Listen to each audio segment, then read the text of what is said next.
I'd like to call to order the Plan Commission meeting for March 5th, 2024 at 6:04 p.m. Please stand for the Pledge of Allegiance. I pledge allegiance to the flag of the United States of America and to the republic for which it stands, one nation, under God, indivisible, with liberty and justice for all.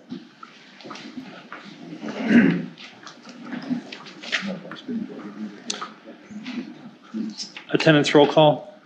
Commissioner Graff is absent. Commissioner Oliver. Here. Alderman Kubaki. Here. Commissioner Kazana is absent. Commissioner Buckmaster. Here. Commissioner Bartlett. Here.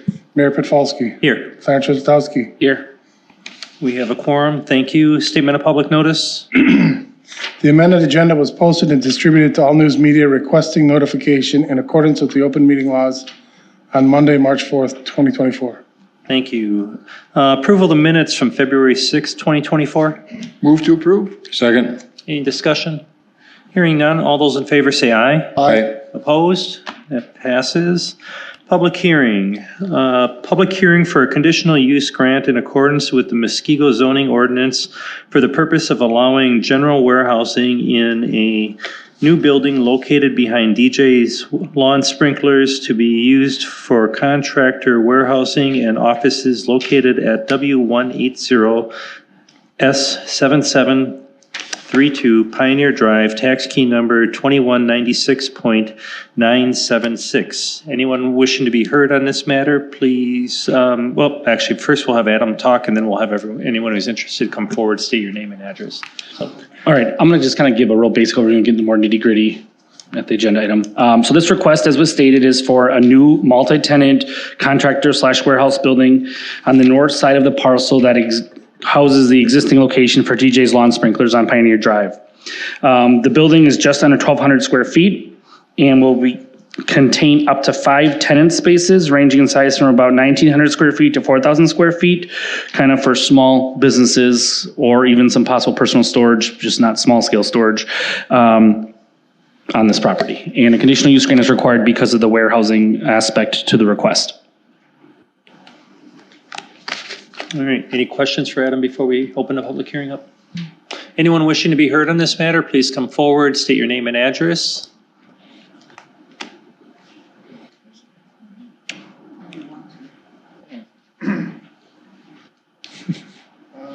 Hi, Hello. we're all neighbors, so we thought we'd just all come up because That's- we live that right works next to each just other. fine. I'm Rachel Draghi. I live at South 77 West 17869 St. Leonard's Court.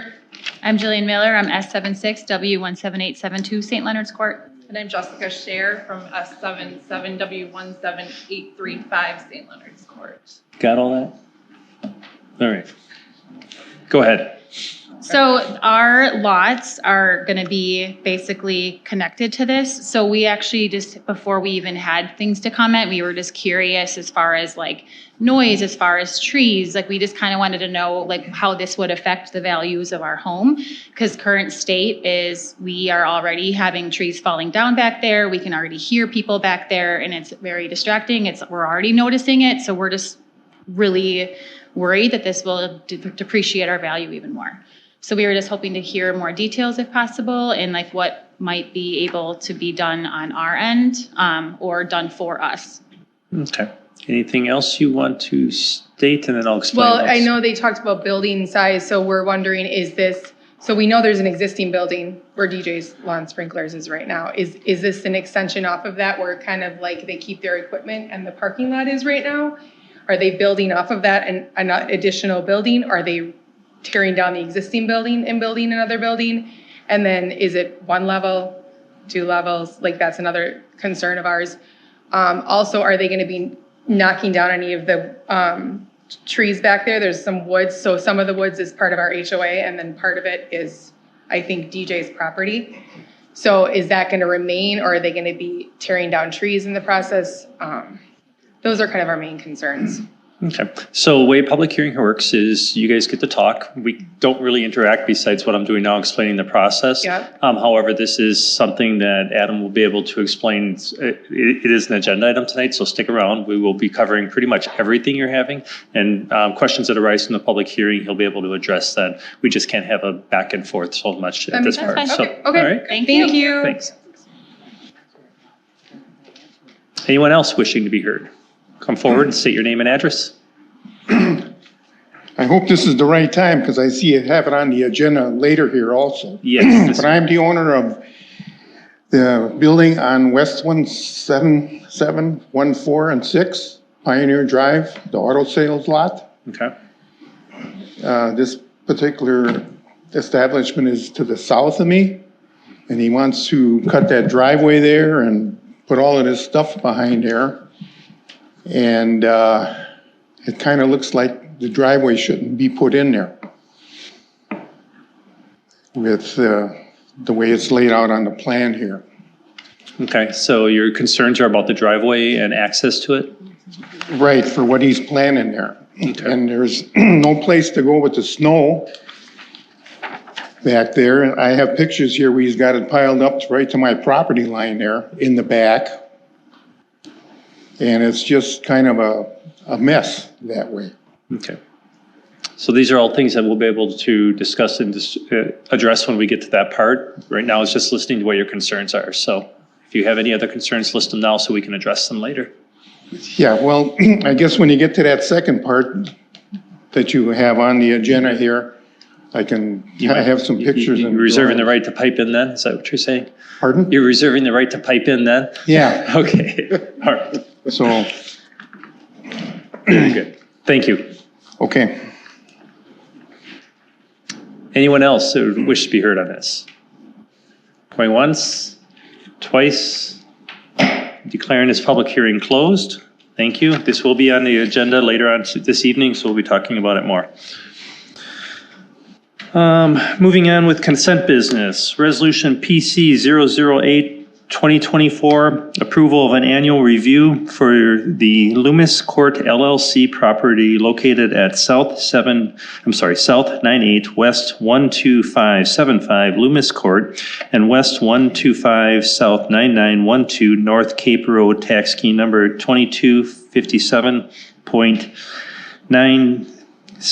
2257.973.001.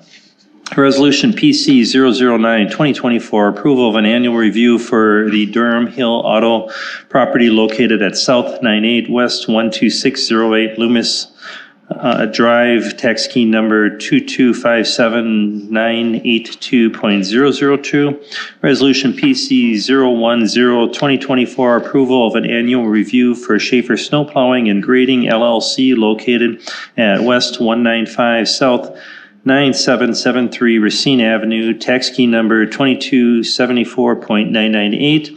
Resolution PC 011-2024, approval of a biannual review for Ralph A. Roush at the property located at South 83 West 18550 Saturn Drive, tax key number 2223.003.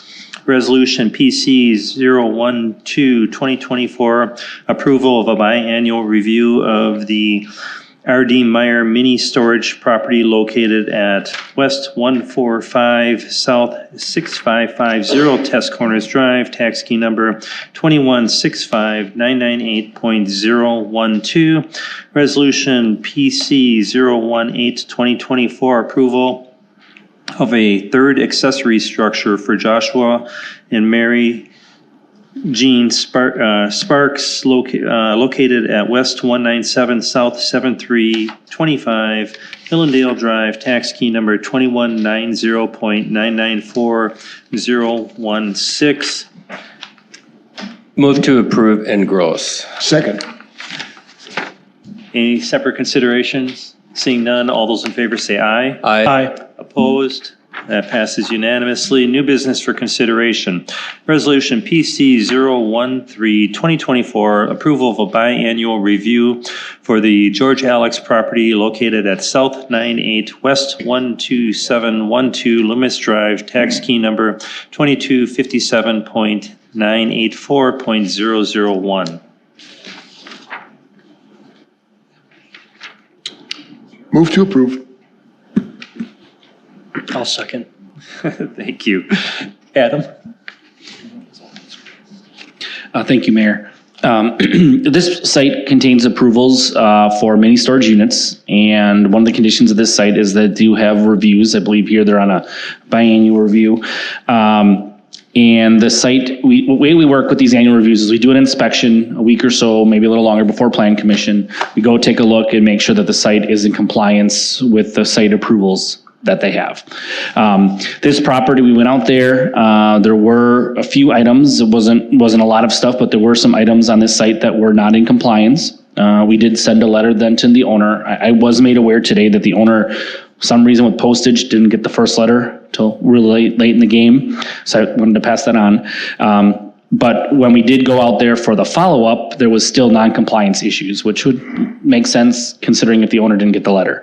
But the owner is aware of this now. They did get the Plan Commission stuff, and they did note to me that they just need a little more time to take care of the items.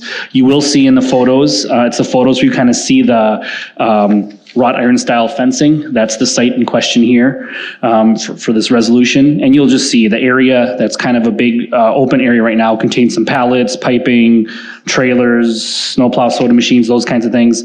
That area is supposed to be basically open and clear and no storage. So really to be compliant, all they would need to do is remove those items that are stored in that area. That would then bring them in compliance with their plan. So the Plan Commission could do one of a couple things.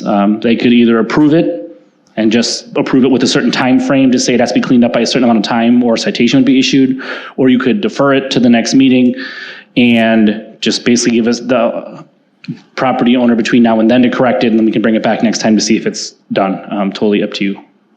Did the owner suggest any timeframes? Please step forward to the microphone.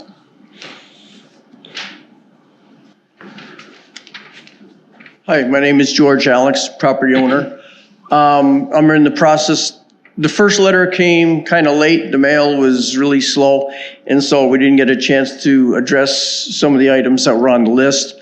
I was there today all day dealing with some of that stuff. One of the questions that I had that I didn't get a chance to ask Adam, one of the items was a snowplow. I don't know if you got the pictures, but I normally kept that in the back. It's the snowplow I use for plowing on site. I normally keep it way in the back along the fence. And because it was a little more difficult to get when it snowed, in the wintertime I keep it up near the front building, but against the building, and then in the summertime it's in the back. But for the sake of meeting the compliance, I will take it out off the property. But it's that one? Yeah, that's right against the commercial building that I own. That's my office. The other thing is you'll see a soda machine there was sold and somebody's supposed to be picking it up. So that's the two items that you're seeing there. The other items in the back, the red trailer is something for a piece of my equipment that I use on a regular basis. And also there's another picture with that one right there, the top one. That's my lawnmower that I use, a zero-turn lawnmower I use on site, but I will take that trailer and get it off of that site, but I'll have to bring it back every time I cut the grass. But I'm willing to do that to comply. The pallet stuff, that's got to get out of there. I agree, and I was in the process of moving those items on that bottom picture, and that in a few days, that'll all be 100% gone from there. Any thoughts or comments? So if we give you till mid-month, is that adequate time for you? No. Oh, it's more than enough. That's way more than enough. You want to just, And if you need, I can always call in and let Adam know when it's done, if that would be what you prefer, but. And the snowplow, what do you think about that? That's the one. My suggestion on that is if it were behind the building at least, because the site kind of drops, if it were behind the building, you would never see it from the road, and that's really a big concern. I mean, I understand the plow for maintenance of the site, but. See, I normally never kept it up at the front building, but because it was harder to get at when I parked it in the way back, that's why every previous year it never was an issue because it was parked in the way back. This year, it's a little easier for me to get at it With all near that the snow front we building had? during the wintertime. With all that snow we had? I hope we have no more snow, but you never know. But that's something that Adam can tell me, but it's up to you guys. So- But that's I don't have a snow plowing business. That's for the one I use on that site. Is there room behind your building to stage that instead of where it is? Yeah, I can do whatever you guys, We'd prefer it behind the building, just so it's not viewable from the front. what's that? We'd prefer it behind the building, just so it's not viewable from the front. Well, it is kind of, when you say behind the building, Adam, I suppose it could be in that lower level down there. Yeah, kind of where it drops down, because that's pretty hidden. Yeah, I could put it down there. I know what you're talking about, Ned, next to the little wall there. I can do that. So my recommendation then, I guess, would be to approve it contingent on staff reviewing it before the next meeting. And if they have to bring it back, they bring it back. Otherwise, if it's in compliance, you're Yeah. good. The pallets that you saw also were pallets that were used for the brick to do the most recent building on site. Yeah, that's the main. Bend Industries was supposed to pick them up, they never did, and I'm stuck with them, so no, I've got to get rid of them. Just the way it goes. Yep. All right. Does anyone have any issues with what we spoke about? So just before the next meeting, we'll check it, and if it's Check good, it in if it's fine. call it closed. Okay. Yeah. All right, cool, thank you. Thank you. Someone make that motion and just to clean it up, just say, so moved. Would be good. So moved. All those in favor say aye. Aye. Opposed? All right, thank you. That's a vote for the motion? Was that And- vote for the amendment? For the amended motion? No, And then there now, was oh, I see, yeah, you're right. There's a vote. Catch me on Robert's rules. So, all those in favor of the motion as amended, say aye. aye. Opposed? That passes unanimously. Resolution PC 014-2024, approval of an annual review for Fry Auto located at South 106, West 163, Loomis Drive, tax key number 2293996002. Move to approve. I'll second. Adam? Thank you, Mayor. This project, I'm sure you guys will all recall, as we've talked about it a lot lately and over the years, Fry Automotive.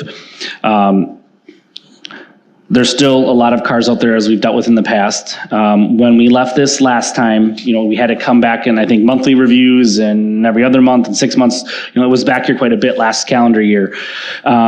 The main site itself, when we left it last, was compliant. It is not now. Since we sent our first letter, it's gotten a little better, and I believe the owner's working on it, but there's still quite a bit of stuff out there that's not supposed to be, especially with like car parts and things. That's one thing they're not allowed to have any of, is any kind of car parts. And these pictures you'll see attached, which are from this morning, there's definitely car parts around there. As far as the other part of it is the site across the street. If you remember, Mr. Fry, one of his solutions was to get a lease across the street where his old location was. And he was going to then, after he got the lease, put down a gravel pad area, put some nice fencing in, screening, I think he was gonna do some lighting.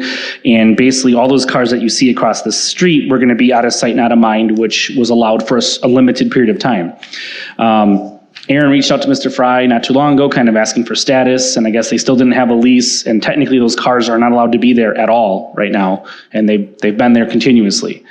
So that's kind of part of this, because those are all cars from his site, obviously way too many than will fit on this site. So it's kind of a twofold thing, the actual dealership site and this site across the street. And I'm not sure what the Plan Commission wants to do with this one, just given the long and lengthy history with this. Do you want to add to your mess and talk, or? Good to see you all again. No. No, it's not. Well, it's a yearly thing. I got to It's get on getting George's old. schedule and go for the biannual one, right? Well, at any rate, to address the main thing, I think if any of you have been through there at any time, the place has been way, way better since you all yelled at me last year, all right? Yeah, but you just took the junk and moved it across the street. No, not, well, maybe a little bit. Anyway, but the main thing is good. And the pictures you got, like I was telling Aaron here, I mean, we do work every single day for lots of people, and a truck and a trailer pulled in, and there's one of your pictures. We don't have truck and trailer parking. We were working on it. It was gone that afternoon, and I mean, I could explain every one of those pictures and like George explained everything. But I mean, if you want me to, I can explain every one. That van that was there, that was pulled out of the fence and it was going to the crusher that afternoon. It was all taken care of. Let's talk about the cross big street. question is across the street. I never got that lease back from him. And as much as I've been stressing about this February, this wonderful meeting here, I figured out, I think he's not giving my lease back because of tax reasons. And without the lease, I can't do my project. I already spent 36 grand on fencing, and that's across the street already. You've probably seen that. And it's just sitting there. But I can't put it up until I have the lease. And the lights are getting kiboshed too because the city doesn't like my lighting plan, and that's from We Energies. And I don't, whatever. That's how it works here, I guess. But so I was going to settle for not having lights back there, but I still can't put the fence up because I don't have a lease because my landlord. Well, he's a. When do you think you might get a lease? I don't know. I think he's not giving me a lease because of tax reasons. That's what's got to be happening because I send it to him and I never get it back. He bought a house in Florida and he's only back here 4 times a year to collect checks from me, I think. So We get a lot of calls for people looking to buy this site. I think the owner's still trying to market it to sell it for what it's Yeah. worth. Because we get, I won't say a couple a month, but maybe one a month. You know, someone wanting to do something here and buy it from the owner, but nothing ever pans he never out. takes down for sale signs in the joint. It doesn't make any sense to me. All But right, he doesn't- assuming that you won't get a lease, what's sure the seems that way. alternative? Yeah, I don't let me put the fence up without a lease. What does it matter? It's not your property. it's not your property. Yeah. So Yeah, it's trespassing at that point. in the long run, what are you going to do, JJ, on this? I don't know. George has got a big section of land behind this. His storage has it. No, I'm just. No. I mean, without the lease, I don't know. I don't know what to do. So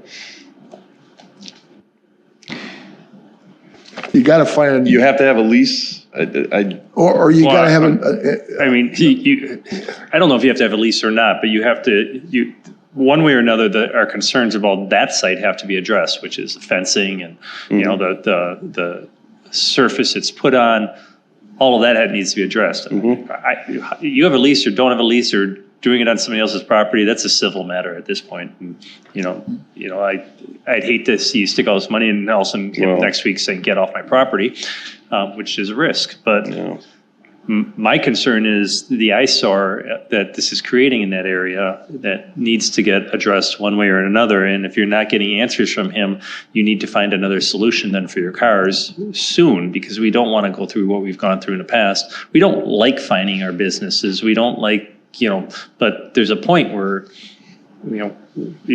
if the carrot doesn't work, we got to start hitting you with the stick. Yeah. Well, I got hit with the stick last year. Yeah, and we don't want to do it again, but we're not afraid to, and it's not good. It's probably going to be worse this time. Yeah. So let's find a solution. I don't know what to do about the lease. I can. He was just in town again, and maybe look for another site. Yeah. I guess I don't know what the plan commission. I mean, that's the big. I'll give you till March to come up with some other alternatives or get a lease moving, but after that, I think we're gonna, I can't speak for the commission. They want to start ticketing you now, but you're probably you're not far off that, I'm guessing. Yeah, well, that's March now. Yeah. Yeah, it's March already. JJ, have you looked at other properties in there? Are there anything else for sale? There is. Well, yeah, there is. It's not across the street, and we've talked about this before. Across the street's ideal. Well, ideal is passed, so. Yes, yeah, well, right. Next step. So, yeah, I guess that's gonna have to be my other option, so. And with all the contacts you have in that industry, are there places that you can, rent some space and take the vehicles off-site to that site and bring them back when you need them? And burn the fence that I purchased. It'd be a hell of a fire, I guess. Recycle it. Yeah, $36,000, yeah. But, I'll have to look into that, and I don't know. So I'll be back in front of you again, I guess. Is the commission willing to give him till April to come up with something, or what do you want to do? I'll chime in quick. Our next meeting is the middle of April, so it gives a little more time. It's April 16th. And the normal deadline for us to do our prep would be like April 1st-ish or that week at least. So we got about 40 days to secure a site and move vehicles. And I'm out a sales manager right now too. I'm down a person, and that was my, main guy to help move all that stuff too. So I'm hiring. I'll get somebody back in that position. Typically, we're more sympathetic to those things, but Yeah, no, I it's get not it. your first time in front of us. Well, right, I know. Yeah. I know. Well, I miss you guys. But I do invite you over the next 40 days to come drive through my main lot and see that it's been decent. I don't know if you guys ever get out there. Yeah, that's not the issue. It really has been. I think the most important thing is the approval for a body shop is very, very different than auto sales.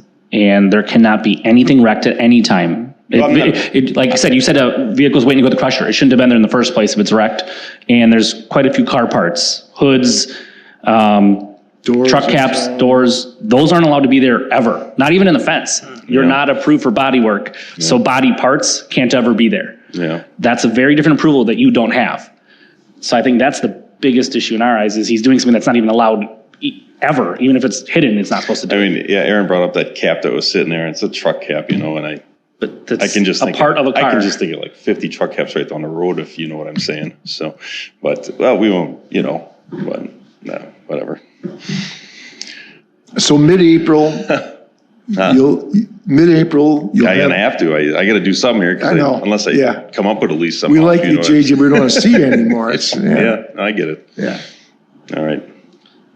All right, can I get a motion to defer? Motion defer. Second. All those in favor say aye. Aye. Opposed? See you in a month and a half. Yep. Resolution PC 015-2024, approval of a metal accessory structure for David Tipple located at South 82 West 13560 Highview Drive, tax key number 2209942. Move to approve. I'll second. Discussion, Adam? Thank you, Mayor. Petitioner is proposing a new metal accessory structure, 2,000 square feet in size, 40 by 50. They are proposing a building to be clad with the metal walls and metal roofing. And as the Plan Commission probably recalls, our ordinance by default says that your outbuilding is supposed to match colors and materials to the home. And then the zoning code has a couple criteria, the Plan Commission, things that the Plan Commission can waiver that requirement on. First one being screened from view. Second one is principal structures composed of materials or colors or styles inappropriate on an outbuilding. 3 is Plan Commission finds other circumstances to be present which would have no undue harm to the surrounding property. Or 4, the area is found to not be predominantly residential. So typically when historically when buildings have been approved for metal, they're usually on larger properties typically, or larger ag properties, or where there's a lot of other metal buildings present in the same view or hidden. So in this case, this one's a little bit different. It is definitely going to be visible clearly from Highview Drive. There's pictures in the supplement of some like street view photos from Highview and from Durham.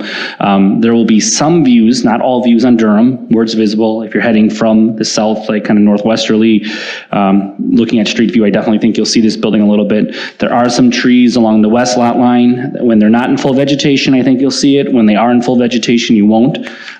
So I think this is a little bit more visible than a lot of the others we've seen. Just to give, though, a little bit of perspective, there was a building proposed to the Plan Commission in 2008, just east of here, maybe a mile on Highview, on the corner of Highview and North Cape, that wanted to do something very similar, and they ultimately were denied that request because it wasn't deemed to be rural enough, and it wasn't deemed to be screened. So, if Plan Commission feels that a waiver is applicable here, they are welcome to grant it. But given the visibility of it, staff's kind of questioning that, and obviously it's a Plan Commission call in the end if they're willing to allow that metal structure. As far as colors and stuff go, they are still going to be similar to the color of the home, so it's not going to stand out like a sore thumb, but it is going to be a different material than we typically would look to see.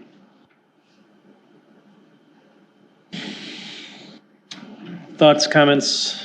Is there anything that can be done with the structure to dress it up to be closer to our requirements?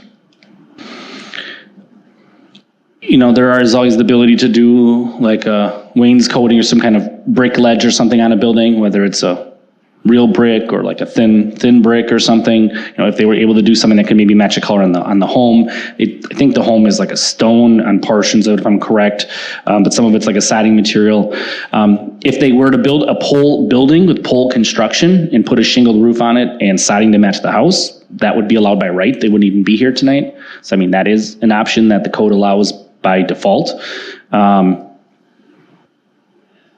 Yeah, that's the best I have to say on that. So what's the hang up right now if they did a pole building with matching material? Well, the idea of, to do metal, they need a waiver. So that's what the waiver they're asking for, is to be allowed the metal. And typically when they're approved, they're on usually larger lots, more rural lots, or just not as visible. That's, one of the criteria. We had a couple approved, one or two approved up the road. Their lots are a lot more heavily wooded and they're on a dead end. So a lot less traffic. This is near I won't say a main intersection, but near an intersection. How big is the lot? I don't know if I know that off the top of my head. I'm looking at this. 2.45 acres. How far? 2.45 Okay. acres. Is there anything you want to add while we're talking up here? Come on. I'm the homeowner, S82W13560 Highview. My name's Dave Tipple. So obviously I bought my home about 5 years ago. Part of buying the property like this is to be able to build an outbuilding for me, just for personal storage. I take pride in my house. Actually, I gutted this whole house. I redid it. And when I did the siding on the house initially, I didn't know there was an ordinance that I couldn't build out of steel in the future. I used a specific type of siding that's a board and batten look. I did that specifically so that when I built the outbuilding, that it would somewhat match into the house. Obviously I have pride in my house. I want my neighbors to like it. I'm not looking to put up anything that's a huge eyesore to them. That's why I've been talking to these two guys here I've talked to a few times about trying to come up with something that would be aesthetically pleasing to my neighbors. The other thing is he did mention that at Northview Drive, that one structure that was built there, I can actually see that from my backyard. It's a couple hundred yards from my backyard. When I stand there, I can see the structure. It's viewable from Highview Drive. It's viewable from Northview Drive. The second structure is off Northview. That one is a little more covered. I can't see that in my backyard, but it's tree line. So I do understand it will be visible, but my intent is to make it to look exactly like my house. That's why I added 8 windows in it. I do the wainscoting. So one question I guess I have, you mentioned you did like a board and batten siding on the home. Correct. Are you specifically using a board and batten metal veneer? Because I know that is a specific product, and I have this for a different project in hand, but they make a board and batten and it looks way more decorative. So I guess that could be one option, and this is a product I guess if anyone wants to see it.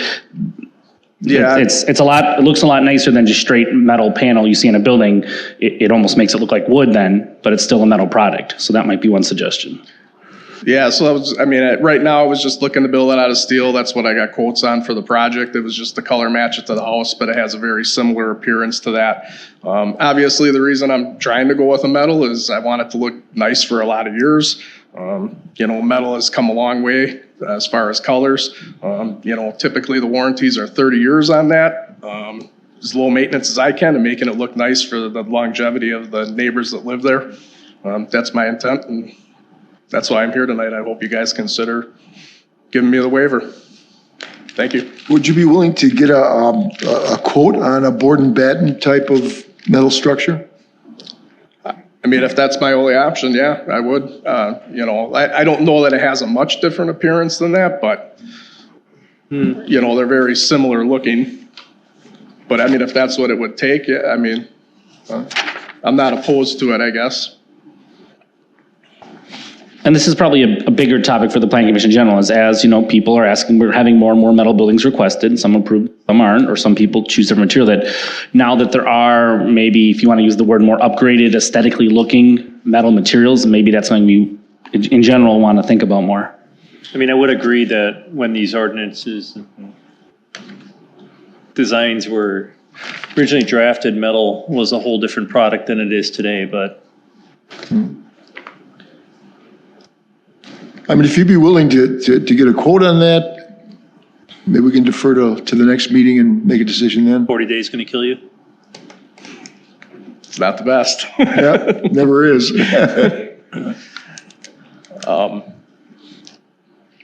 So I guess, can I just ask a question? You can always Is ask it, is it a no if I build with conventional steel? I guess is that, I'd have to put it to a vote for that. you know, I guess, I don't know, what are you guys' thoughts? I'd publicly say no. Okay. That's just my stance on it. It's just so visible. I'd maybe be a little more swayed if it was way towards the back of the property and you were building screening and plantings around it. But you also are placing it like right in the middle near the home, and it just seems out of place to me. yeah, so though, just to reference that, like I presented some like yardage, the one that's off Highview currently, mine will actually be set further back than the one that's currently visible from Highview. So it actually is further back on the property than theirs is. I think the big difference is it's literally like an open field, you know? That one in the neighbor has some screening. This one is pretty much an open field. Yeah, there's no screening from Highview of that one. Maybe they took a lot of trees down that. I know there were. I was by there. I mean, I live on the street. I went and looked at it. That's the reason I'm bringing it up, is that it is very viewable. I mean, you pull up, it's right there. So it's not, there's a couple of arborvitae trees there, but it's not blocking the view. I mean, I have the whole west side of my property also has trees and bushes, which you mentioned, you know, and it is a very limited view when you're coming up from the south on that. But that's set pretty far back from that view when you're driving by at 35 miles an hour. So.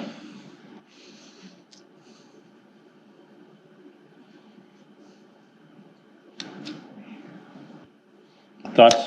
I mean, I'm not trying to banter with you guys. No, I'm really trying to, that's part of mine, putting the wainscoting on and making it look good for my neighbors and people that drive by. I'm not looking to have an eyesore here.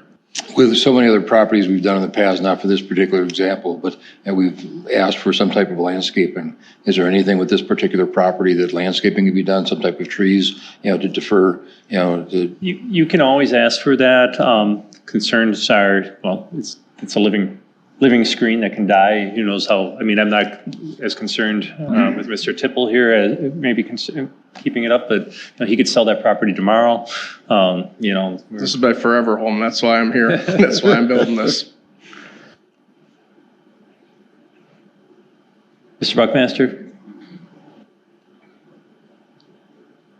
I'm trying to think of the other property. I recall that there was some special circumstance there, but I can't recall. It was way long time ago. So When was that one approved? That one he's referring to? it was Last year or two? It was a while though, but there was something before that too, in like 2003. We did something there, and I don't know, I can't recall, but I don't know. I mean, the board and batten is good. I think most of these we prefer to have, you know, are sunken down a bit or right where you can't see it. I mean, I'm not overly concerned, but I trust our architects, and I mean, if they're saying board and batten, I'd go with that. I mean, you just have it, if you agree to it now, we could just, okay. I mean, so. Okay. I'll get some quotes on board and batten steel siding and come back next month. Well, we could approve it with that, and if it's cost prohibitive, you just don't do it. Or come back, talk to us again, but at least you don't have to come back if you decide to go through with it. Do you have concerns with that? No, if you would approve it saying if it's board and batten, he's good to just go with it. Yeah. That's easy enough. We can amend the resolution to say that. My question would be is if he comes back and let's just say it's not doable price-wise, and he wants to either request something different or revisit this topic, whatever, what do we do there? Normally it'd be like a new submittal, but do we just? I'm not going to treat it as a new submittal at that point. Okay. So if it basically doesn't work, we could just kind of get him on the next agenda if he were to reach out to us in a reasonable amount of time. Yeah. Everyone okay with that? Yep. All right. Fair enough. Thank you, gentlemen. So someone amend the motion to have the materials made out of Steel board and batten, or metal board and batten. Yeah. I'll make that motion. Second. further discussion? All those in favor of the motion to amend, say aye. Aye. Opposed? Right, all those, any further discussion on the motion as amended? Seeing none, all those in favor say aye. Aye. Opposed? Passes. Thank you. Moving on to resolution PC 016-2024, approval of building site and operation plan for conditional use grant for Eric Huxdorf of Hornet Properties LLC located at West 180 South 7732 Pioneer Drive, tax key number 2196.976. Move to approve. I'll second. Discussion. Thanks, Mayor.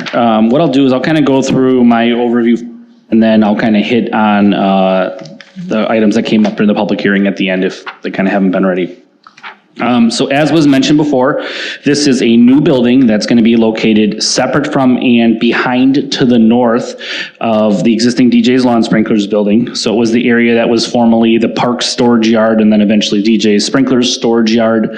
That's an area right now I think is predominantly gravel, but it would be north of the existing building, kind of an L-shaped building. They are looking, like I said, to have multiple tenants in that building. And the spaces, 5 specific spaces ranging in size from 1,900 square feet to about 4,000 square feet. There was some talk that DJ's Lawn Sprinklers may actually use one of the buildings if they need it for some of their equipment. As we'll talk about, they're not allowed to keep any equipment outdoors after this really other than a few specific parking stalls at night. So they may need to use a space or two for their own, which would be allowed. But no specific tenants are being identified at this time as there aren't any known. It's going to be kind of geared and expected to be small business owners, small contractors, or even residents may be looking for like storage for larger personal vehicles. The resolution is very specific though that these cannot be rented basically as mini storage units. This is not a scenario that should be allowed because it's a different type of approval where we open the door and it's filled with boxes of someone's house that they don't want to get rid of, you know. So that's a very specific condition of approval as that's a different type of process they would have to go through. There are no defined hours of operation for the contractors that would be in this space. But one of the things that we put in the resolution already is that we think it's practical to have some limitations. As of now, the resolution is listed as that basically whoever's using these units can only access them and be around them, and if there is noise or any other concerns, from 6 a.m. to 10 p.m. But one of the things that's really important with this is it's not just as simple as a tenant signs the lease and moves in and we don't know who's in there. One of the things that the developer, the owner has agreed with us that is in the resolution is each specific business, even if it's someone using it for personal storage, will have to come in to us, apply for a business registration, which will allow us to vet from a zoning code standpoint to make sure that it's not like some heavy user that's loud and noisy and clinky, like someone comes in and says, I want to have a cabinet shop in here. That's a different approval process that necessarily wouldn't be allowed here, as well as there might be building code issues even, like sprinklers and things like that. So every tenant that will ever be in here will be vetted via a business registration, and that's something the owner's aware of, so he'll make sure that's part of the lease. And another reason we'll have to vet each business is you'll see that there is parking. And to give you a quick update, the printed site plan that's in front of you is the most current. It's very, very similar to what you see on the plan on the screen. The only difference is instead of the parking being along one lot line, it's centrally located. That's really the only substantial difference, and there's a little clarity on parking, but the layout, the buildings, the paving's all the same. But you will see that there are, a dozen or so stalls located outside those tenant spaces that will then have to be allocated. So when a tenant will come in, they'll work with the property owner. They're going to say, these are the 3 or 4 stalls allocated to this unit, depending on who's there. And if in the end, let's say the landlord assigns all of the outdoor stalls to all of the units and another unit's empty and someone wants to come in there, they would only be allowed to go in that space if they can keep all their stuff completely in their unit. They will not be allowed, any of the tenants will not be allowed to have any kind of storage out here. This is not approved for outdoor overnight parking in these spots in front of those no units. Anything they want on site that's going to be kept overnight has to be in the building, secured, closed behind the door. So in the evening time, that area will be empty. So that's listed in the approval that way. As far as the design goes of the building, so this area, as all commercial buildings are, is governed by the General Design Guide. The building is proposed to be constructed with steel building with a masonry band on the bottom of 3 sides of the building, the south, west, and north. And the east side of the building is proposed to be full steel. Now, the east side is partially located into a hill as there's a little bit of terrain change on this lot, but still still the wall that's exposed, which is still the majority of it, is going to be full steel proposal. Building's gonna be light gray in color. Gables will have some darker steel color. Masonry band is proposed to be lighter earth tones, grays and light beiges and things like that. There'll be 5 overhead doors. And there'll also be service doors for each unit, along with a window for each unit and a little, little eyebrow roof feature over the window and door. So it gives the building a little bit of character, a little bit of definition. It's still, a larger pole building basically though. Like I said, there are some windows, there is that overhang. Now, as far as masonry percentage goes, whenever we meet with an applicant, the design guide talks about a minimum of 50% architecture, talks about 4-sided architecture, and from there, then the plan commission has the ability, as they know, to decide what they want to do with that. If they want to require less, more, they could require 100%, they could require 0%, anything in between. It's really usually an examination of what's the application, what are the views from surrounding areas, kind of what is the image we want for a certain neighborhood. Now, this property itself is not located directly up to Pioneer Drive. If it was, it would be subject to the Historic Crossroads Design Guide, which is a much more historic looking guide. Because it is set back, they are just subject to the General Design Guide. That doesn't give a specific style, but it does promote the masonry. So right now, the way the masonry breaks down, the west elevation is about 22% of masonry, south elevation is about 21%, north elevation is just under 15%, and the east elevation doesn't have any masonry. Overall, when you average all 4 sides in the building, you're at about just under 14% masonry, and then the rest of the space would be steel panel. When we do those calcs, we take out the doors and windows, so that's pure wall area. So since this is below typically what we would see in the design guide, the Plan Commission may want to discuss this as, what do they want to see here? Do they want to see some kind of upgraded material type? Do they want to see increased masonry? Do they want to see any other design changes? Anything that's more unique design character? Or one even option could be, if they're fine with it on some sides but not others, do they want to see some robust landscaping on some of the sides of the building that don't have as much masonry? Those are all things that the Plan Commission can talk about. Right now in the resolution, it's written for approval as is, as staff didn't know what the Plan Commission would want to do with anything, if there would be any changes they want. So any changes the Plan Commission would want to aesthetics or additional screening, things like that would have to be added. So let's make a note of that. As far as the site layout goes, the existing building does put some constraints on this site. There's not enough width of driveway in a couple spots to have 2-way travel. So the site's kind of designed as a 1-way loop. The existing driveway would be the entrance. Cars would traverse, up through the front of the normal building. There will be a gate being added and a fence. So they'll go through the gate. They'll loop around the back of the existing building, which will then get them to the new area. That new area is 1-way. There's a 1-way loop for the angled parking stalls. And then if they're exiting, they will have to also exit 1-way through a new driveway that's located kind of on the north of the existing driveway along the neighbor's property line. The way that this site is designed does meet our requirements for 1-way travel. It is not wide enough for 2-way as it sits today. As far as that 1-way goes, 12 feet is that magic number they have to meet, which they do, like I said, meet or exceed in all spots. There are some notes in the supplement that staff prepared relating to a retaining wall and some parking being against the western lot line. That's been tweaked on this most recent plan that I mentioned in front of you. So that doesn't really apply any longer. As far as future tenants go, kind of talking about parking again, the parking will be examined when each business registration would come in. One of the things that is in the resolution, like we talked about before, is no outdoor overnight parking or storage will be allowed in front of these new spaces. It's strictly for daytime business use of these businesses that could be here. As far as parking goes then, for DJs, one of the things we wanted to make sure was addressed is, as this new building now is in this place, the outdoor storage that was there before is no longer going to be allowed to be there, as there's not space for it. So, as I mentioned, they may put some equipment in one of the tenant spaces if they need to. Their existing building does have large indoor spaces. It's predominantly garage space, so they can definitely put stuff inside.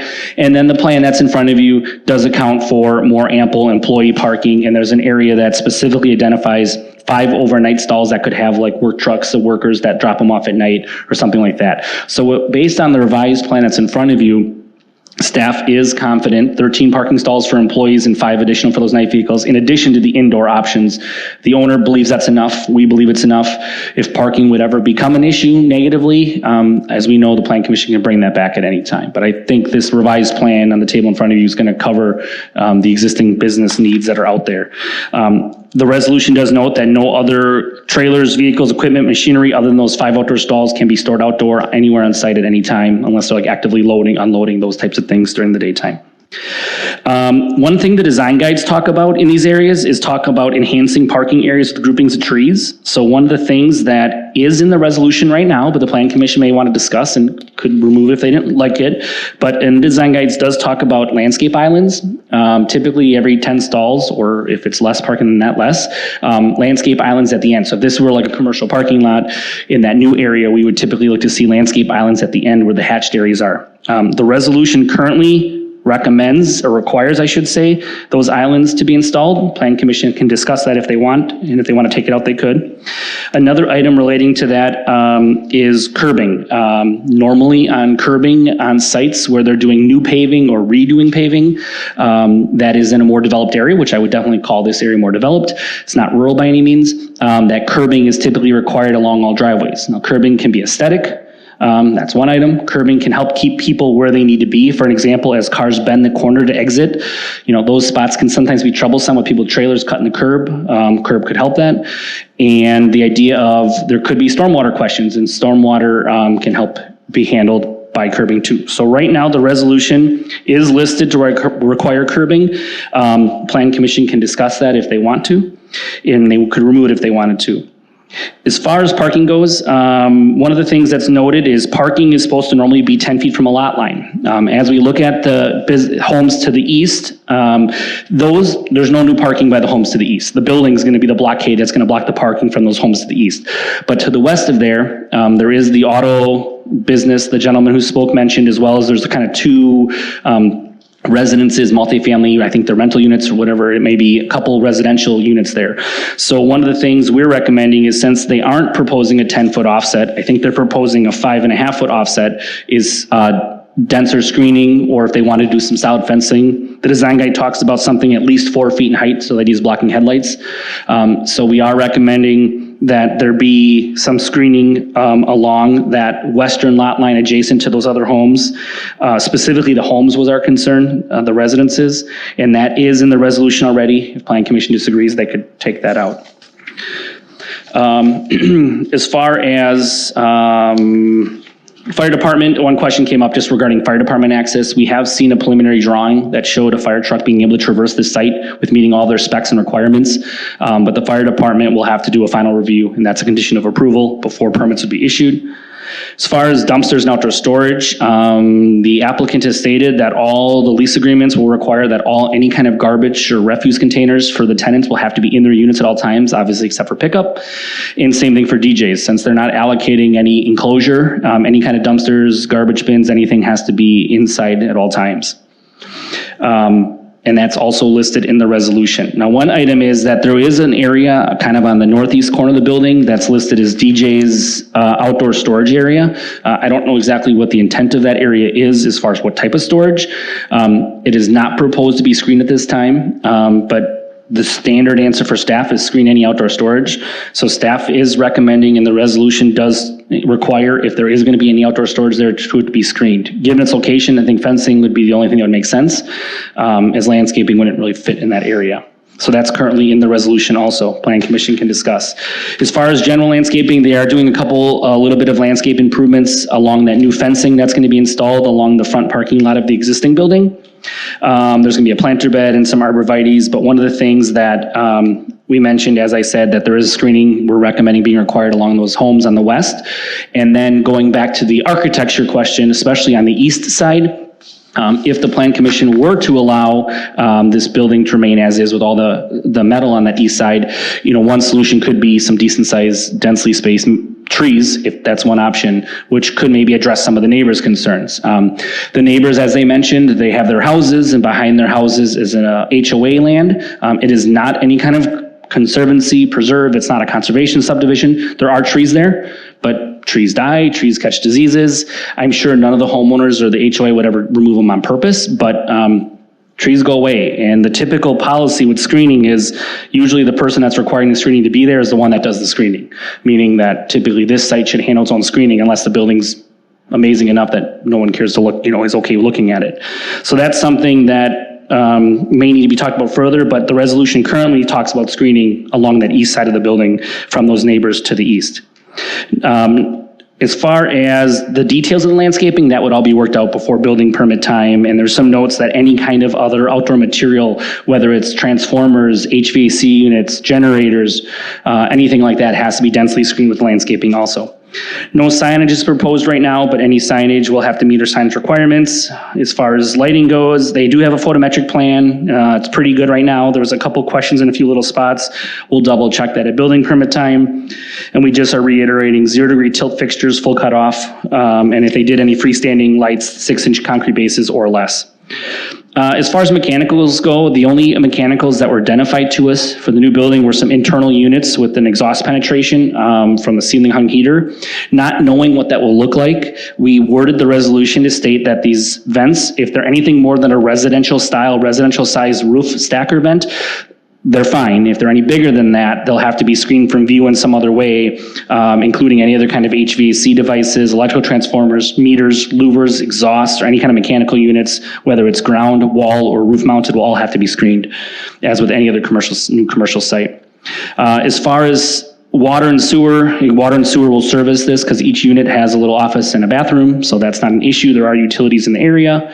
I did receive a call this afternoon from someone who owns a property a few doors to the south. They didn't have any specific issues. They were more just asking some questions about drainage and runoff. They were a little bit worried about this flowing because everything here kind of flows to the south. So we just are making a note of it. As our engineering staff will have to give a detailed, thorough review of all site work before a permit could ever be issued. There was a preliminary grading plan submitted, but it definitely needs quite a bit of work. And our engineering staff will look at that at that time. But once again, that might be something that might be a reason that curbing might be needed or helpful here. They are showing a trench drain behind the back of the building, the old building. So as things flow from the new building to the south, they'll hit that trench drain with an outlet. But once again, that will all be vetted by engineering staff at that time. Otherwise, staff is now recommending approval. We originally had it as deferral, but since we got more site details, that kind of tied up a lot of the really critical loose ends. I think the biggest things for the Plan Commission to discuss would be things relating to the design / masonry / screening of the building, what they want to do with overall architecture, and then the idea of landscaped islands in the parking lot and overall curbing. And then one thing I noted is there will have to be one amendment to the resolution made no matter what, even if you approve it as is, because since the site plan changed, that changes one of the items in the resolution. Now, as far as the neighbors' comments go, I think I covered most of them. As far as how it affects value, that's a common question we get where there's no tangible answer to that. It's the idea of we hope the building will look good enough and or be screened enough that it won't be a concern of the neighbors. I mean, it is commercially zoned. They are not asking for a zoning that's not already there. But I definitely understand the idea that it should not be a hinder to the neighborhood. It should be something that blends with the neighborhood, fits with the neighborhood. The neighbors they can see it obviously, but it shouldn't look bad and they really shouldn't hear it. There shouldn't be any kind of business here that's something really loud. And if it ever became an issue, I think that's something the Planning Commission could easily address. We'll be really diligent with the business registrations too to make sure there's nothing that's problematic. As far as trees coming down, on their property, they have the right to clear the lot lines. The plans don't really show tree removal boundaries. When they get into their actual engineering review for the building permit, that will have to be looked at a little bit further. Biggest thing is though, sometimes you have to clear some of the scrubby junk to put better stuff in. So that goes again to that question of should we have screening along that east side. The building, it's a bigger, pole building for lack of a better term, as you see in the designs though, but it has some different design features. And then as far as the driveway comment from the one neighbor, the auto lot, the driveway does meet the requirements. The requirement is at least 3 feet from any lot line, and it is proposed to meet that in all spots. As far as though screening goes along that west side, right now we weren't proposing screening behind the back of the auto business as it's an auto business. That's something the Plan Commission though could discuss if they wanted to. That's what I got. Thank you. Does anyone want to start this off? Where do you start? I'd like to see some additional screening on the east side of the building, just to protect the neighboring properties, because that's such a bland, long stretch of building there.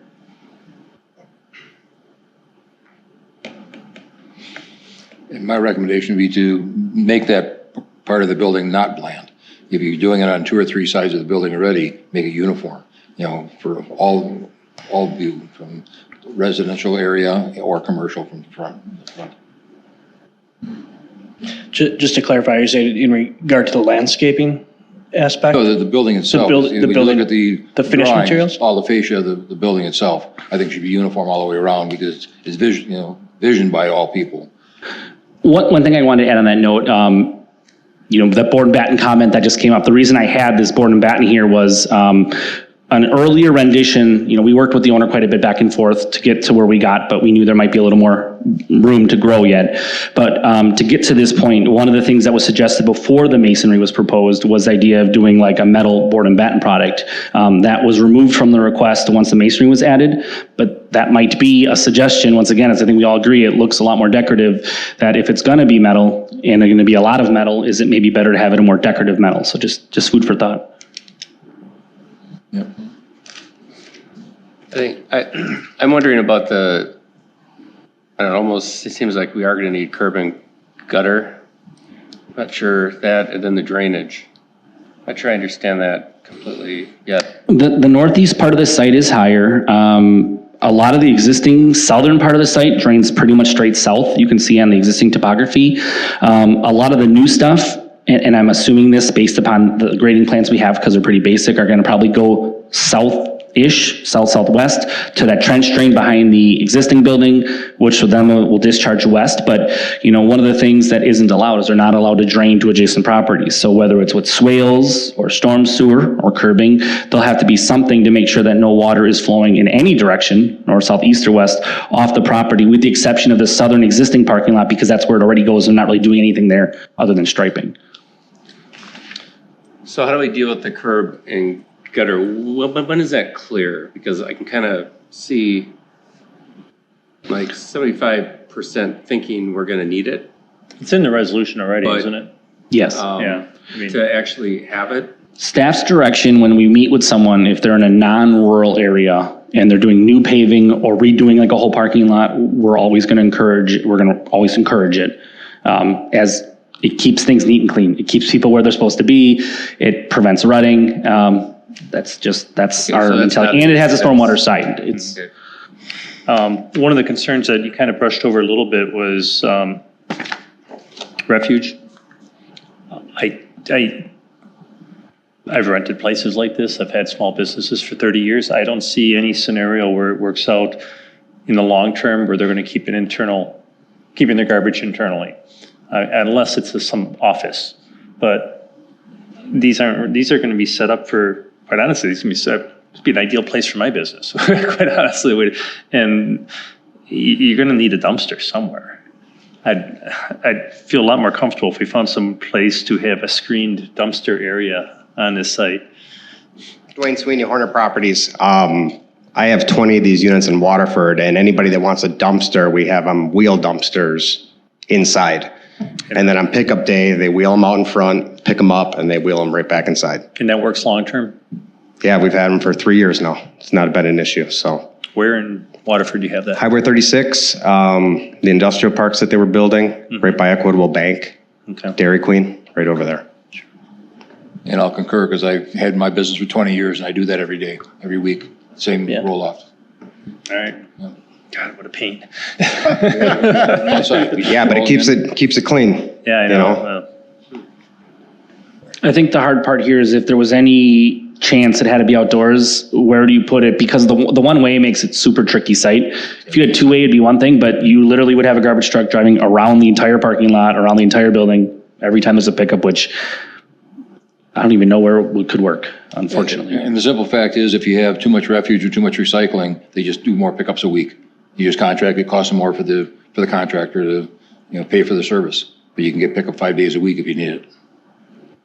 Our goal is to have a neat, clean site. We don't want trash, riffraff. We don't want any of that. I mean, that's our goal. No indifference to your wishes, but I mean, that's best wishes of everyone that builds a brand new building. Well, the other- I'm thinking 5-10 years down. Sure, what on that happens. though, we operate out of the building right next to Right, it. which does help. His office window stares at that building all day long, so. I'd like to. Yes. Thanks.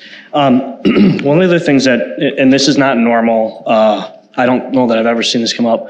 The fire department will review this. They haven't looked at it yet, and they'll review it afterwards, or have they glanced at it? We suggest, did you guys run it by the fire department? We suggested early on. Yeah, I spoke with Phil from the fire department, discussed our plan. He viewed our plan, and he said as long as it was compliant with the city, he saw no problems with it. And they did provide early on the turning diagrams, and it does show it working. Now that hasn't been formally vetted. Okay, I'd like to just call attention to the fire department and staff. Then, obviously, this site is constrained the way it sits. We all agree with that.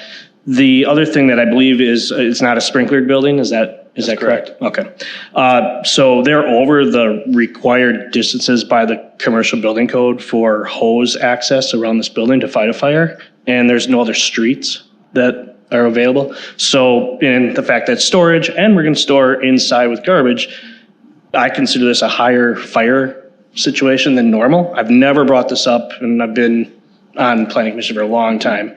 So I just want to call that attention, that it gets looked at, because I think the building may have to be massaged, or the pavement may need to be massaged to allow some further access for fire truck apparatus. That's another reason why we were opposing the parking lot island. Our intention isn't to have, as Dwayne said, with us being on site and operating off of the existing property, we're going to have a very strong and very strict when it comes to choosing, our tenants. And we don't want this to interrupt our day-to-day operations. We've been in our building since 2019. We've had zero complaints with any of the neighbors. As a matter of fact, the neighbor directly to our east, we allowed their contractor to come through our property so that they wouldn't disturb, their grass area and ruin their driveway. So we've tried to fit in, as quietly and as well as we can. I know there's some concerns to the east of us. That was a big consideration in choosing the color of the building, so that it is heavily wooded. If you guys haven't seen it, I don't know if Adam, if you put them in with the package, but I did put some 2-dimensional or 3-dimensional renderings, showing the density of the screening, as well as some other plantings that were there. So that's looking south. That's looking to the east. So that's the area of concern, is that area to the east of our building, the large wooded area. Obviously, we can't even see the homes in the summertime. We can see a little bit of some of the facade, but our intention is, that those homes our building would essentially blend into the woodland of that, through the winter months, and also even provide, more of a sound barrier. Not that there's ever been an issue with noise, but those residences to the east looking west wouldn't see our parking lot at all. It would essentially just be a screen facade of our building, if they could even see that through the trees.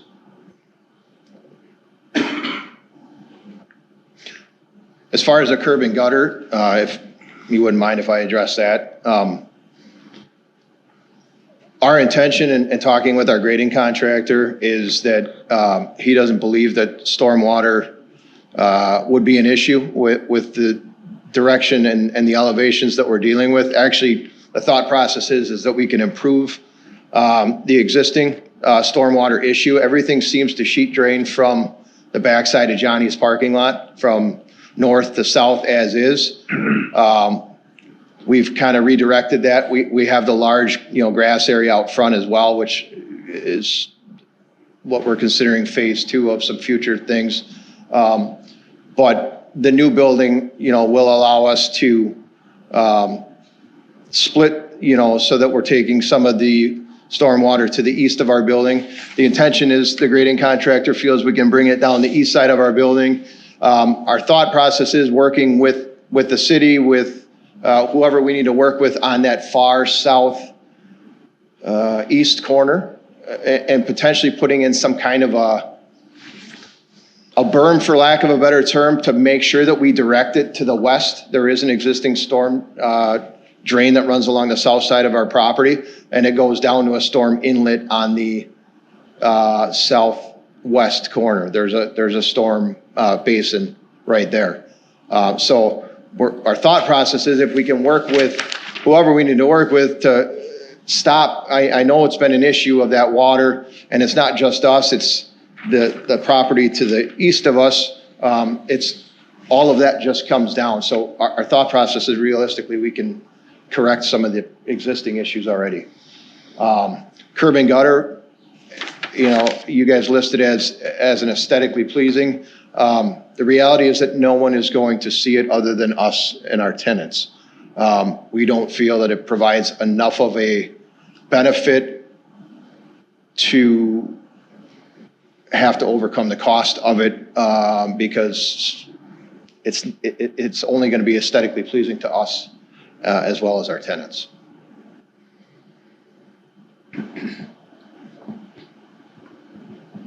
Comments? Okay, I'd just like to follow up on one thing on the east property line.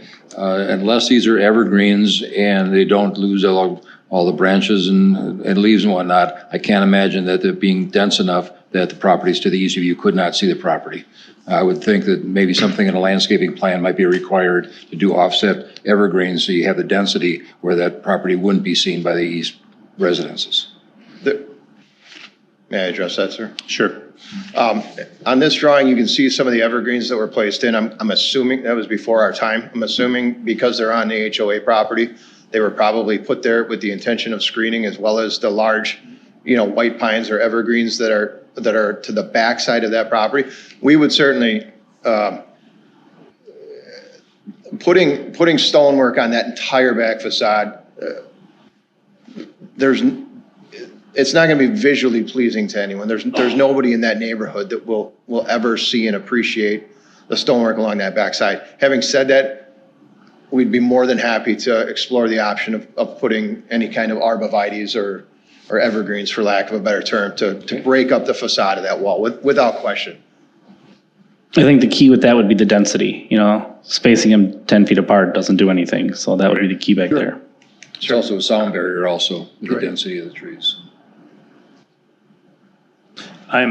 As far as the islands, where this is, I don't have a strong opinion on that. I'm not sure what the rest of the commission feels. This is a parking lot that is buried back behind. Yeah, I guess I don't have an issue on that, other than along with that, the ADA parking stall will have to be addressed to be code compliant. In this sketch, it isn't. So there's gonna have to be some revision here. So if it doesn't include islands, that's fine, but that's gonna have to get revised. I'd almost rather not have the islands here, just because it gives more options for getting vehicles, emergency vehicles in and out if you have to. I mean, obviously they can drive over the curbs, but I don't see any gain for that. I agree. Yep. I'm not sure what the islands do here. In fact, we've had them, I think other businesses have tried them, and they ultimately are removed. Jets, way back when, they've ultimately been. Well, that was coming into the pit. Yeah. A lot of times the county requires them at access points, and then people remove them when the county turns around. Okay. I guess I will add this one thing, and I've heard it through numerous comments here. There's a consistency thing, right? We have individuals come in, we tell them we got to do curb. We have individuals come in, we tell them, metal siding, mix of 50% masonry, you have to do it. So it's just that consistency thing again. And, we had a gentleman here tonight pointed to a neighbor, you guys approved his building down the street. It's being consistent, right? Mm-hmm. So for me, it's about consistency again with the masonry. If we're going to do a trade-off, that makes sense, but the metal siding to me seems like it's weak in this proposal if we're not going to have 50% masonry. So. consistency does make things easier as we go down the road. It's easier. Regarding the screening on the east side, I'm not sure if this has ever even happened before, if the Plan Commission's considered it, if they are tight having it on their property because they are fairly close to the property line back there, entering into an agreement with the HOA to provide screening on on their property. I'm not sure your thoughts are on that. I'll tell you from, like, as a neighbor, I'd rather have that because there's an agreement. You know, say they put the trees up on their side, they die, well, trees are dead. They're on my property and they're responsible for keeping them up. So it's an option. I'm not sure if it's something we've ever done before. There's a significant amount of room there to the direct east of our, if you took that line of arborvitaes that you can see on the northeast corner of our property, it's almost a strange access path or something that's about 8 or 10, maybe 12 feet wide, that runs north-south on the backside of our fence.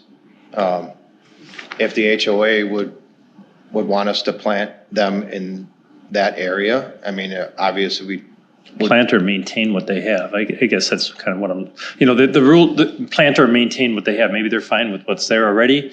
But like we said, those trees are on their property. They could die. They're not responsible for screening your view from them. Sure.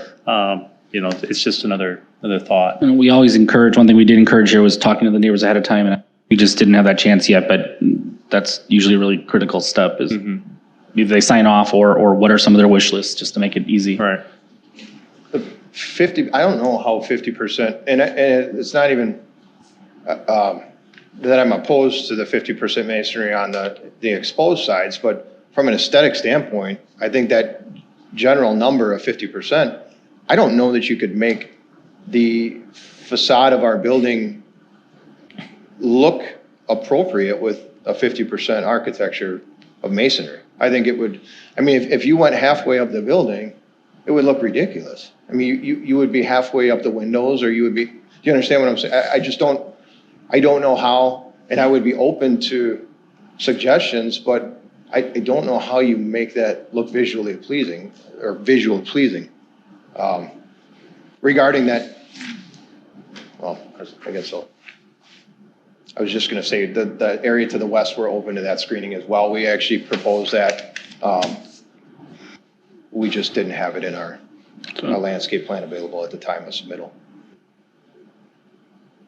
Jeremy, any advice? I mean, more masonry looks better, period. I mean, and again, if it isn't going to be masonry, can we get a trade-off here with a higher quality exterior facade material instead of the metal? The rib metal just looks, it looks like an industrial park. And I don't think that's the intent of Pioneer Drive, to turn it into an industrial park. So I have some concerns with that. Sure. I really do. I mean, even breaking that wall up with some bands or something would look better. I mean, it's just a big, long. And it's not our job to design it for you. You guys have to present the design and bring it to us. Not. We were just asking for ideas of what you're thinking. We weren't asking you to design it for us. Yeah, understood. Okay. Yep. But just to be clear, if we were to defer this, that'd be my thought is come back with a design that breaks up the facade, addresses the metal siding. Yeah, does it have to be a full 50% masonry? I mean, and if there's aesthetically pleasing trade-offs, we've done that on numerous properties throughout the city. So the east side, I mean, and we understand it's not visual. This building is not visual from Racine Avenue. It's not visual from Pioneer Drive. It's not visual from the east. So from an aesthetically pleasing standpoint, I mean, are we okay with breaking up? I mean, it was suggested of breaking up that east wall with landscape. I mean, we're open to doing landscape. I hate to ruin this gentleman's evening, but once he explores the option of how much board and bat it's going to cost, I have a feeling he's going to be very disappointed. Okay, well, I feel pretty comfortable with where we're at. I personally feel like we've been consistent throughout the community. I think we're trying to make the community look better as a whole. That's the whole purpose of why we're here. And I stand where I stand. I'm just one person on this committee. Everybody, where I sit, if we brought it to the table right now, I'd vote against it, but you have a whole group here to convince, so. Regarding the 50% masonry, if there was a way to dress up the west-facing facade, the side that is facing, Pioneer Drive, the side with the garage doors. I mean, is there, would consideration be made to perhaps board and batten along the west facade and the south-facing facade, which would be the only potential visual. I mean, let's be realistic. The HOA is not going to cut down a mature 7-acre forest. I mean, it's not going to happen. I've got a property that I just had to cut down 8 trees last year that died within 1 year. And these were all Emerald ash, but it's still a wooded. It's still a wooded area. It's definitely not a forest, though. I mean, most of them are deciduous trees. Yeah.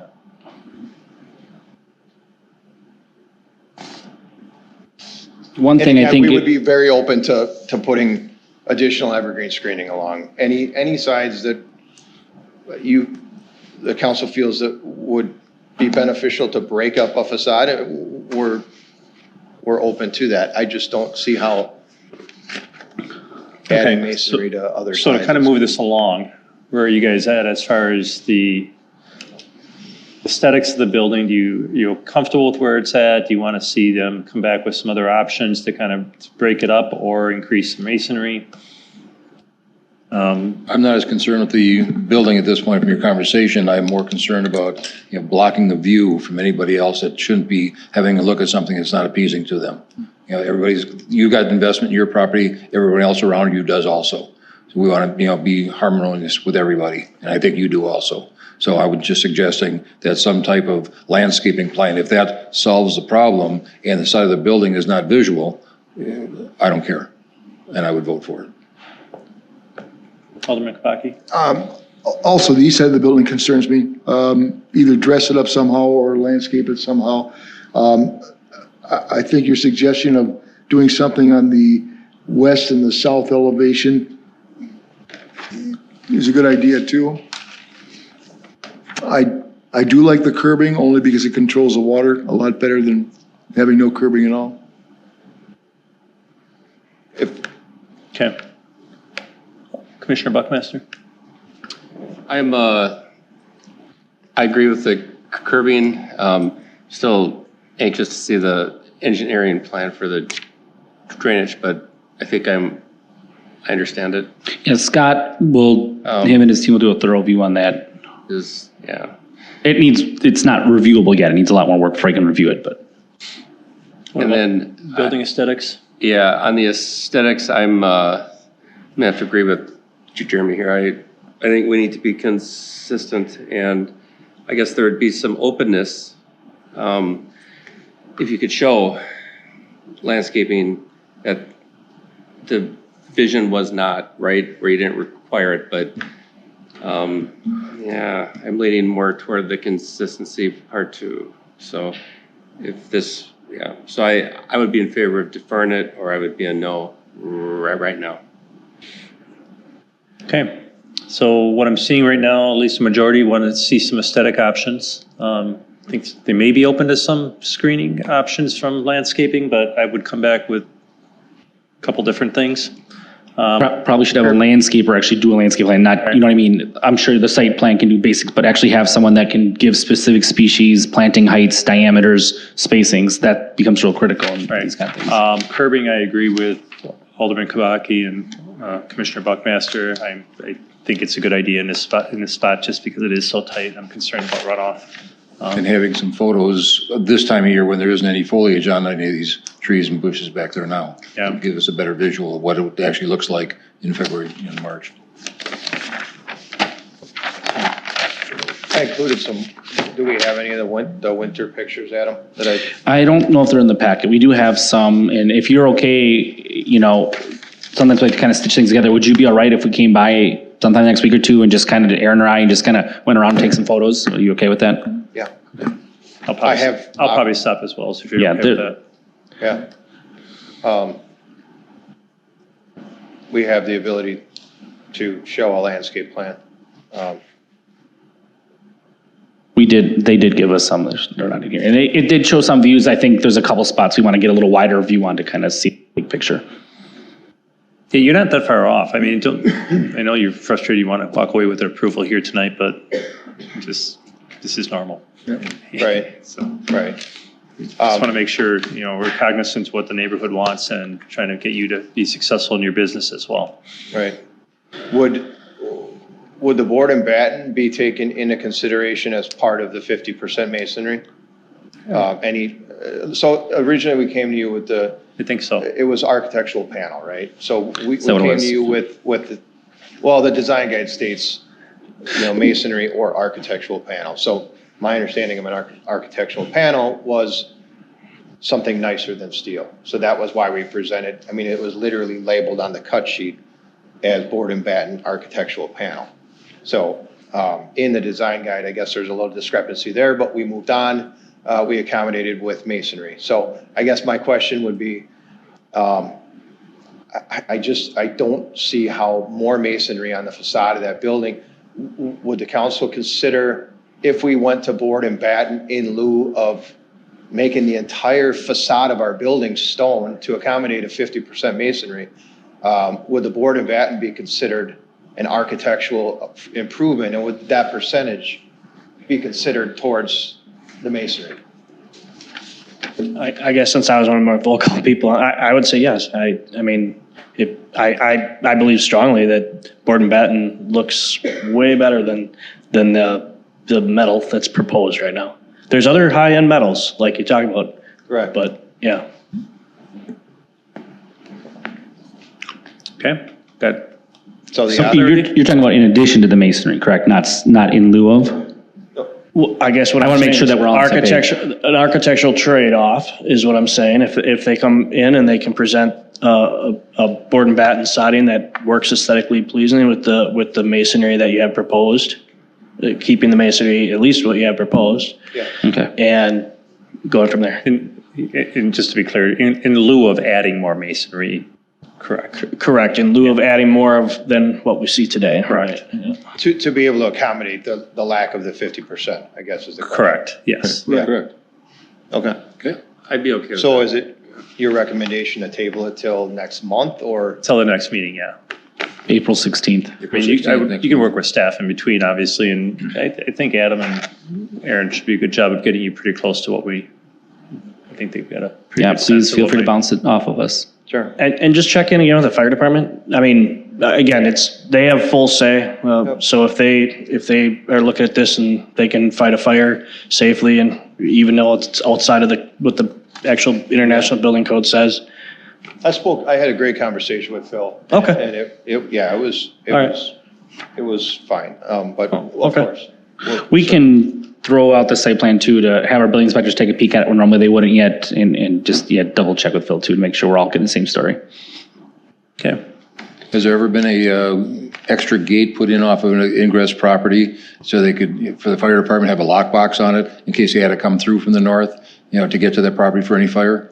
It wouldn't be a daily unit, it would just be for the fire department. There's really nowhere to come from though without coming on someone else's private property. Yeah, there are emergency accesses, but they have a way in, they have a way out. I mean, if the fire department had to go in the out route, they would, right? That's not a worry of theirs. Okay. So they're gonna get in however they need to get in. Part of us not putting a gate on that north side at this moment in time was to allow access for that as well. I mean, a fire department isn't gonna abide by one-way traffic. Mhm. No. They don't have to. No, they won't. Put our building out. Move to defer. Second. All those in favor say aye. Aye. Opposed? This is deferred until the April meeting. Thank you. Thanks. Thank you. See you in a month. See you next month. Thank you. All right. Where's my- I get to say anything? What? I get to say anything? You can come back in April and talk about it. If you have something specific that, Complaint? well, before you go jump up too far, I guess I've already deferred this on, so it's already off the floor. What? He could provide you and or me staff questions, comments via email or a letter or something, and we can get back to him and have it addressed. Just get it to staff or myself, and we can address any concerns that you might have. This is important, though. Well, that's why. Yeah, it's not decided on yet, so you'll have the ability to address that. Nothing's been decided yet, so. It's just been deferred, sir.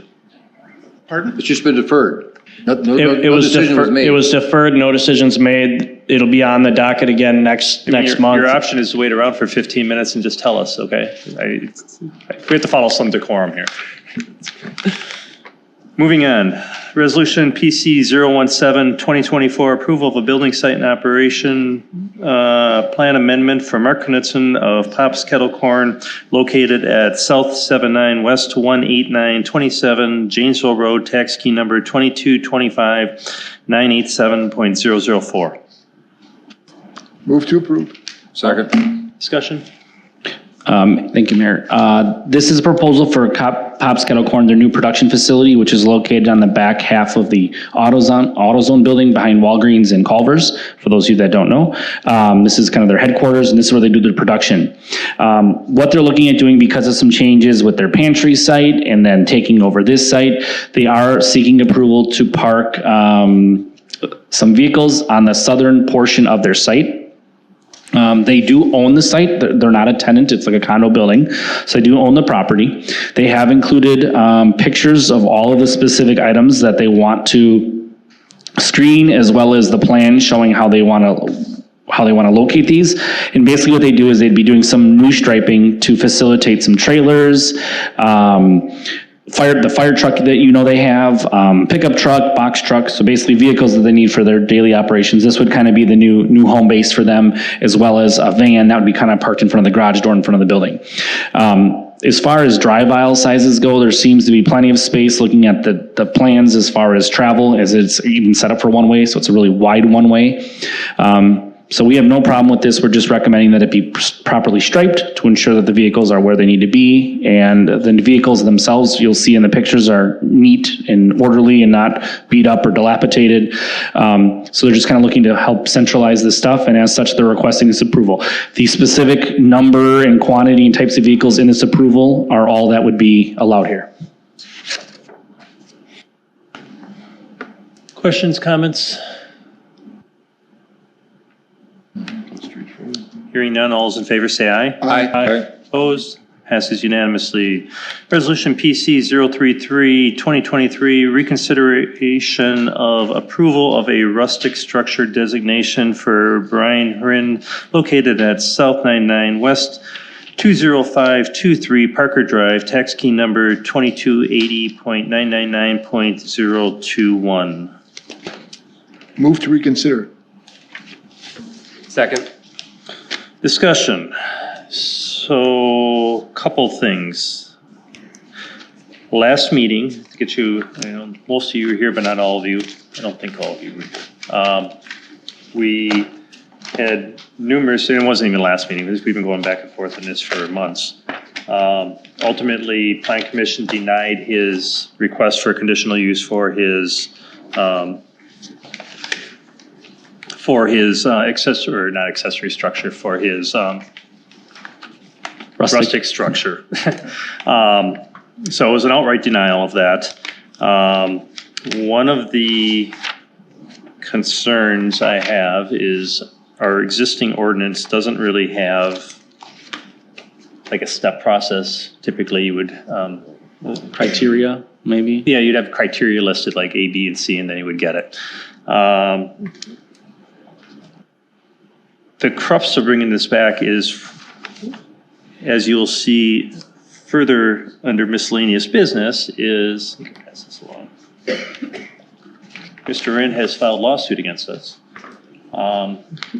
stating as such that our process didn't really have much of a process to it, and it was arbitrary and capricious, essentially.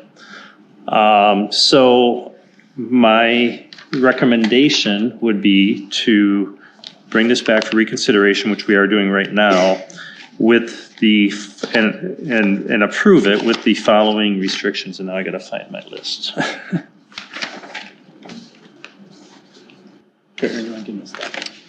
Here, Mayor. Thank you. So if you recall, the site plan had this sheet. So my recommendation would be to approve the rustic structure with the condition that all outbuildings, with the exception of the garage, which is labeled number 1 on the site, be taken down, which would then, I don't know if you want to go into the open space on that, and where he would be, where he is now. Yeah, so I think just to clarify, building 3 is what you're saying would be the rustic structure, correct? Correct. And then buildings 2, 4, 5, 6, 7, and the shed on the east would all be removed. Number 1 would stay then as the garage, as you mentioned, for the house. And as far as size goes, yeah, I mean, the barn alone, number 3, is over what's allowed by right. You know, what's allowed by right based on the lot size today is just under 4,200 square feet. There was some original talk by Mr. Rinn of adding some additional land to that. I don't know if that still stands or not. That ups the square footage by a couple hundred square feet, but not a significant difference. Either way, that large main barn with the silos, building number 3, is still 5,600. So still over the limit. So if that's going to stay in any form, the rustic structure needs to be there. In this scenario, we're still saying that building 1 could also stay as the day-to-day garage. Correct me if I'm wrong, Mayor. But then 2, 4, 5, 6, 7, and the shed would come down. So some of the concerns that we had spoken about over the months on this is the amount of non-open space, I guess would be a way of saying it, by leaving that existing structure on the remaining lot that was left after the CSMs.